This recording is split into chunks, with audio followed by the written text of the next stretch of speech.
Magandang gabi mga kahuwan. Narito na ang ating ulat panahon ngayon.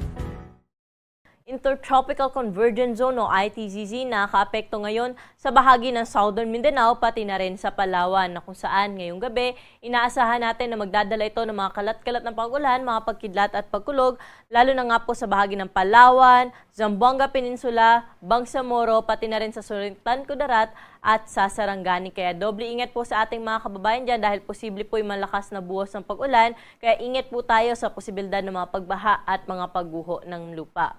Easterlies naman o yung mainit na hangin mula sa karagatang Pasipiko, yung nakakaapekto sa nalalabing bahagi ng ating kapuluan na kung saan magdadala pa rin po ito ng maaliwalas na panahon. Ngunit mataas po ang tsansa ng mga thunderstorms lalo na sa eastern section ng ating kapuluan. Sa kasalukuyan, wala naman po tayo minomonitor na low pressure area o bagyo na posibleng makaapekto sa ating bansa. Para sa magiging lagay na ating panahon bukas, patuloy pong maaliwalas na panahon ang inaasahan natin dito sa Metro Manila, pati na rin sa ibang bahagi pa ng Luzon. At kung may mga pag-ulan man po tayong maranasan, panandalian lamang sa hapon at sa gabi, dala pa rin po ito ng easterlies. Temperatura po natin bukas dito sa Metro Manila ay mula 25 to 33 degrees Celsius. Sa mga pupunta ng Tagaytay, 23 to 31 degrees. Sa Baguio City man, 17 to 26 degrees Celsius. May kainitan sa Lawag bukas sa abot sa 34 degrees ang maximum temperature, 33 degrees naman sa bahagi ng Tuguegarao City. At sa Legazpi City naman, aabot sa 25 to 31 degrees Celsius.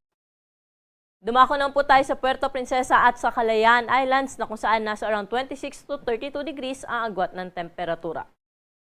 Sa mga kababayan naman po natin sa Visayas at Mindanao, partikular na dito po sa may bahagi ng Basilan, Sulu, Tawi-Tawi, pati na rin sa Sultan Kudarat at Sarangani ay inaasahan pa rin po natin bukas ang maghapong maulap na kalangitan na may kalat-kalat na pag-ulan, mga pagkidlat at pagkulog. Ito ay dulot pa rin ng Intertropical Convergence Zone. Pero sa nalalabing bahagi ng Mindanao at sa buong bahagi po ng Kabisayaan ay generally fair weather o maaliwalas sa panahon po inaasahan bukas, mainit sa dakong tanghali at mataas yung tsansa ng mga thunderstorms sa hapon at sa gabi. Temperatura po natin bukas sa bahagi ng Iloilo pati na rin sa Metro Cebu ay nasa around 25 to 32 degrees Celsius. Sa Tacloban naman 25 to 31 degrees Celsius. Sa may Zamboanga at Metro Davao aabot sa 33 degrees ang maximum temperature bukas at 24 to 32 degrees naman sa may bahagi ng Cagayan de Oro.